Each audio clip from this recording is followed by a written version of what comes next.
The Kid from Harlem. He was born in Harlem, New York City, in 1969. His father, Melvin Combs, moved in music circles but was killed when Sean was just 2. His mother, Janice, raised him alone, teaching discipline, faith, and drive. Sean grew up watching the city pulse with ambition. At Mount St. Michael Academy, he was known for hustle, organizing events, making connections, and dreaming bigger than his block. Later at Howard University, he studied business, but classrooms couldn't contain his energy. He interned at Uptown Records, first fetching coffee, then organizing shows.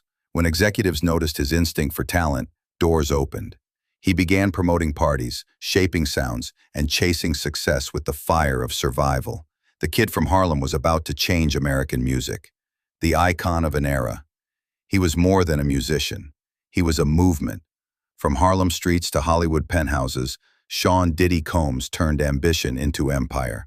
Flashing lights, endless parties, and the rhythm of a generation built around his name. For 3 decades, his voice defined success, swagger, and luxury. But every empire leaves shadows behind. Building the Bad Boy Empire. In 1993, he founded Bad Boy Records, a label that redefined hip-hop.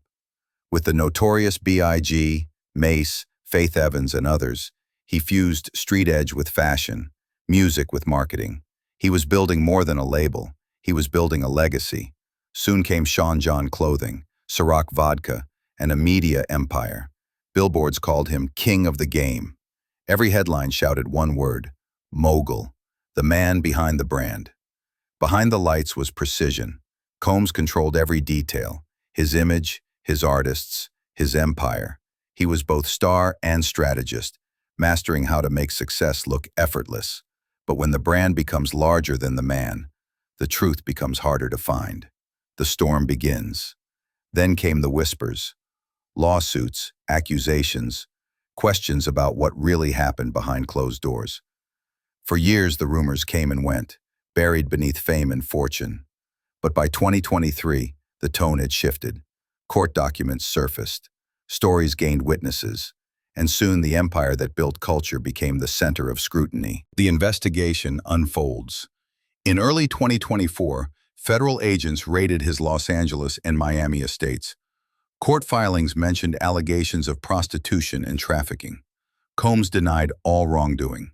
Major outlets, BBC, Reuters, and AP, documented every motion, every statement. The headlines dominated social media, and the silence from his circle grew louder. Months later, prosecutors filed formal charges. The man once known for luxury and light was now facing federal judgment. The verdict: July 2025. After months of testimony, witnesses, and headlines that never stopped, the courtroom fell silent. Reporters filled every seat. Cameras waited outside. The man who once defined the sound of celebration now stood waiting for a federal judge to speak. Sean Combs was found guilty on 2 counts of transportation for prostitution. He was cleared of the more serious charges of racketeering and trafficking, but the message was unmistakable. The empire was no longer untouchable. The judge read the sentence: 50 months in federal prison, a fine of $500,000, and credit for time already served. Behind him, family members stared straight ahead. Across the aisle, reporters typed as fast as the words were spoken. Combs showed no visible reaction. No tears, no anger, just stillness, the kind that follows when an empire finally meets its echo. Outside, the crowd surged as news alerts hit every screen. Some fans defended him. Others said justice had come too late.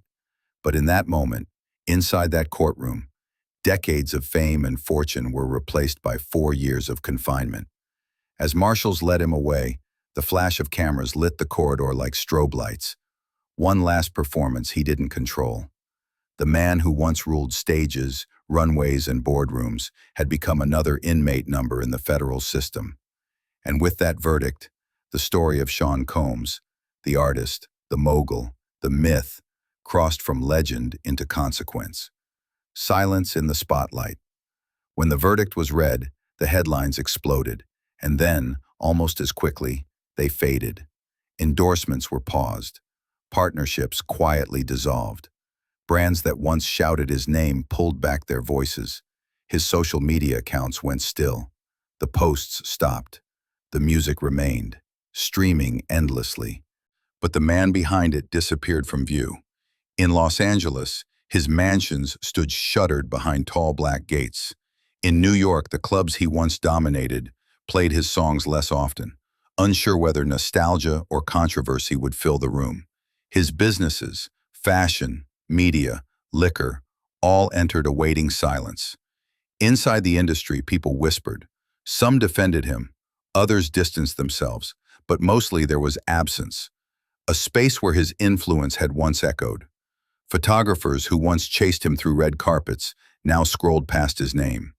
Journalists who had written about his success were now careful, cautious, choosing words like former mogul or disgraced producer.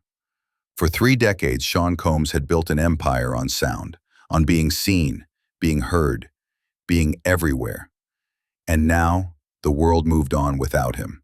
The spotlight stayed where it always had, above the stage. But this time the stage was empty. The lights still burned, but they burned for someone else. Somewhere, behind walls and silence, the man who once commanded the noise of a generation was left alone with none of it. That was the true price of power. Not the fall, but the quiet that followed.